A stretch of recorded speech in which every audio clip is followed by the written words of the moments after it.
Welcome to cook with Kavitha. இன்றைக்கி புதினா சட்னி எப்படி பண்ணுறதுன்னு பார்க்கலாம்.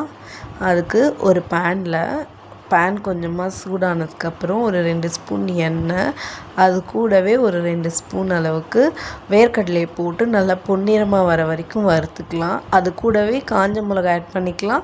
நான் இன்றைக்கி பச்சை மிளகாய் ஆட் பண்ண போகிறேன். ஒரு 2 பச்சை மிளகாய் அது கூட ஆட் பண்ணி அதை மிக்சர் ஜாரில் ஆட் பண்ணி வச்சுக்கலாம் தனியாக.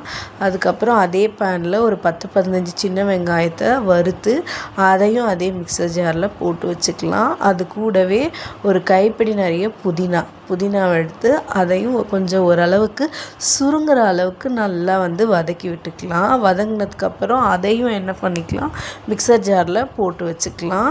அது கூடவே இப்போது தக்காளி ஒரு 2 தக்காளி போல் நான் கட் பண்ணி ஆட் பண்ணிக்கிறேன்.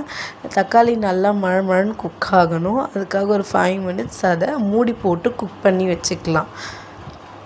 அது ஓரளவுக்கு நல்லா குழஞ்சி குக் ஆனதுக்கப்புறமா அதில் இருக்க தண்ணியெல்லாம் வெளியே வந்ததுக்கப்புறமா அதையுமே அந்த மிக்சர் ஜாரில் போட்டுட்டு அது கூடவே ஒரு சின்ன துண்டு புளி, தேவையான அளவுக்கு உப்பு ஆட் பண்ணி அரைச்சி எடுத்தோன்னா புதினா சட்னி ரெடி.